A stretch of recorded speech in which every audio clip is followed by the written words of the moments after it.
in action. This is a recap. I'm doing some observation, and I wanted to do some recording because I found some speculative observation here. And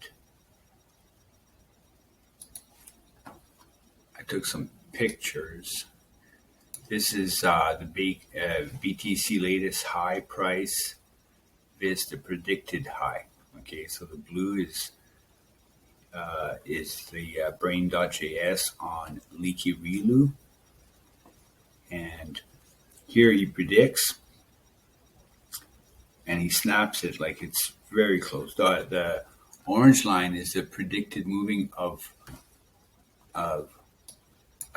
all these lines, like the high, the low, the open, and the close, plus some averages that I set in here. So got some averages, the colors here. These are all averages that are built. They're created with the latest and the predicted. So the blue line is the high, and it takes in the latest of the moment and averages it out. So, and what my observation was, which is very interesting, is this. You see, it snaps it, and it takes off, and then it votes. Let's say the brain is like a vote. Okay, prediction for a vote. The market says this is where it is. Brain says no, it's here. Market says it's here. He says it's here. So he's trying to say the righteous price, right? They might both be right. And then here you have the minute he gets it, oh, we got a reversal trend happening. Okay? And then you come down here, oh, he snaps it again. And then we got a tiny reversal trend. Let's go see the present moment from that picture. This is the blue, yeah, right here, right? So we were looking right here. See the picture I was looking at? We're here.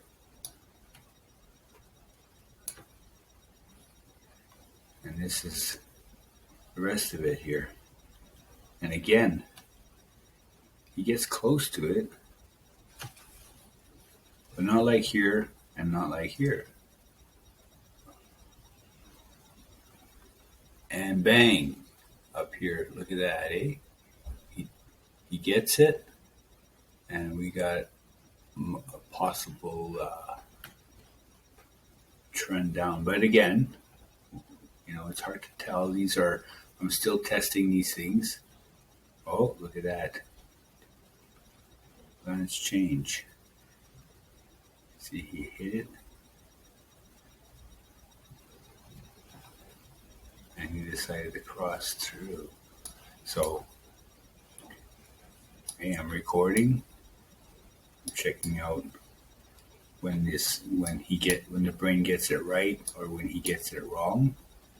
Because if I go look at same with the low here, he snaps it here. Here he gets pretty close. He snaps it here, and we got an uptrend. Low gets a little diversion.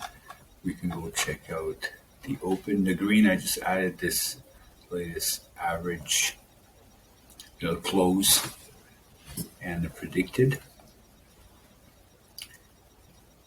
It's just through observation, because sometimes what I can do is,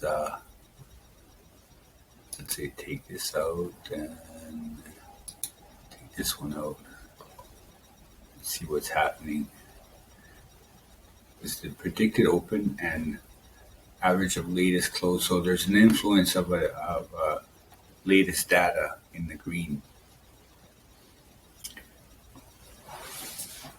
So you'll have probably more fluctuation with the green line in a sense. But the brain's thinking too, so. Okay. So it's these points here that I'm very attracted to. And the open acts differently, eh? You got open and close. Look how.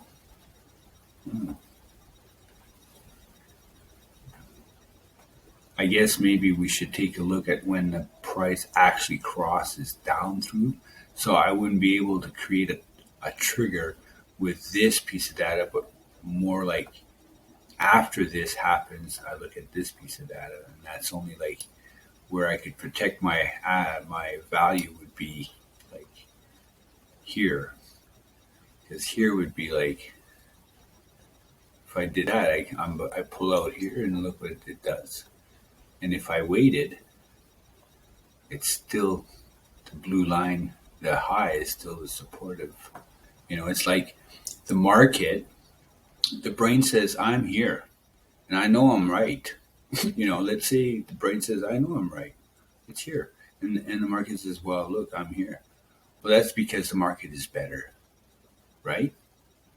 So if the market, like you see, the brain says it's here, and the market says no, I'm here, and the brain says no, I'm right, but the market says, well, that's how I feel. So the market is worse, right? So if the market feels that way, it's like bear and not bull, right? And then here, he does better than the brain. So he feels better than the brain. The brain says, no, it's supposed to be here. So I don't know if you get my philosophy here. It's like when the brain, and these are like, these lines are created again. We can take a moment here to take a look at the structure. Okay. Training structure for the open, which is the red line. The high, low, close is used as input training data, and the open is used as the output training data. So through this whole cycle here, the snapshot, the beginning, he gets all the data required, but the structure is high, low, close is input data, and open is output. And same goes for the high. High, so I use high, is open, low, close, and the high is used as output. And the same thing, open, high, close for the low, low as output training.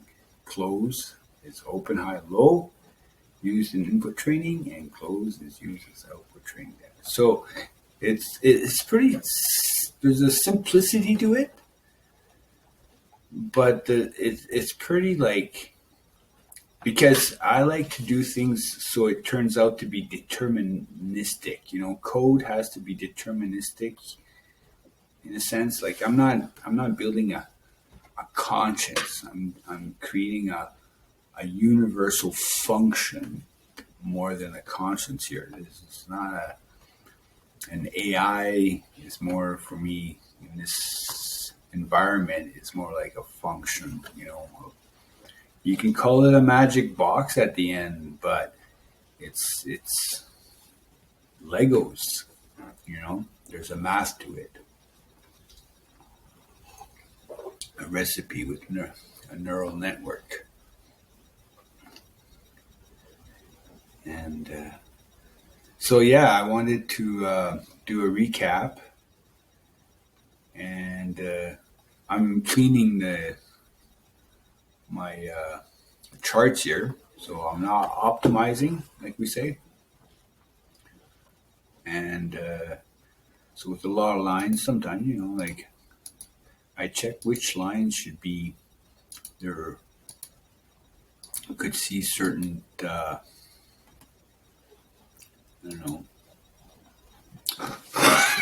excuse me, observations. measurements, comparisons.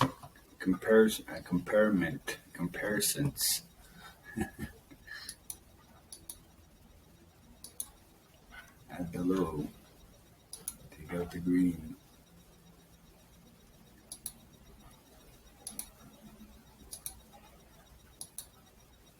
Why do we see the difference?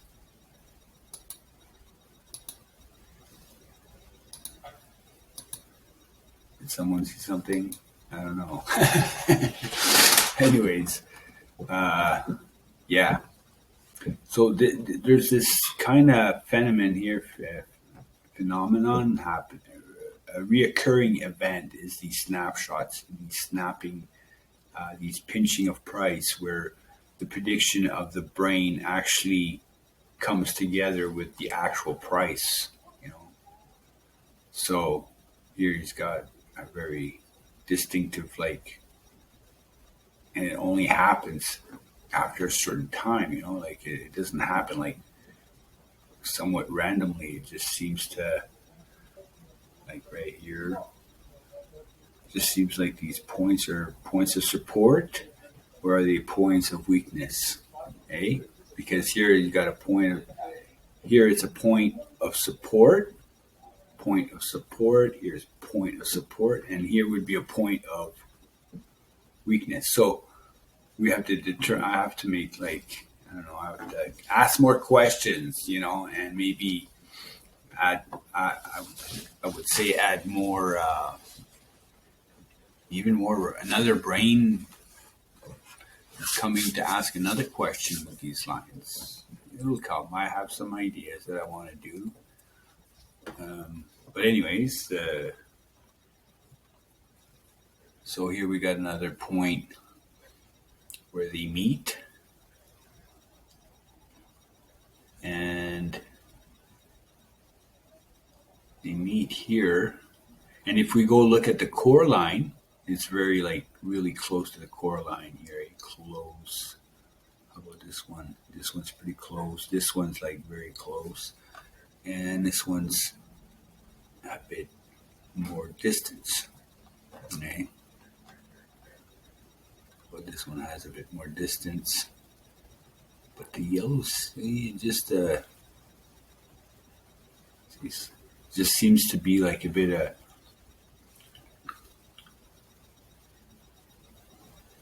of, we'll know with time, if this support here is happening a bit lower under the core, the middle line, the average 8 line, and then the blue, it's above, and it seems supportive for the high. So the high seems strong. It seems strong. And open. Well, it just crossed down through the predicted for a long time here.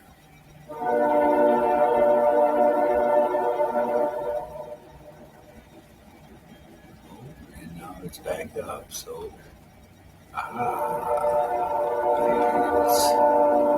it's still pretty supportive, eh? Even that one.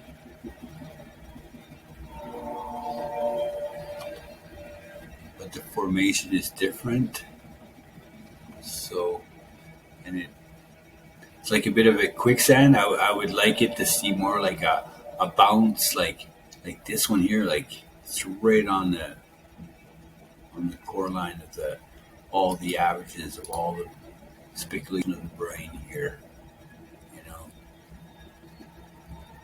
And here, see, you got one right on the line here.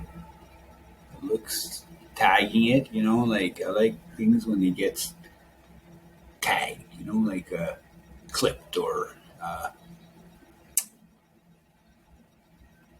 pinched, nailed together.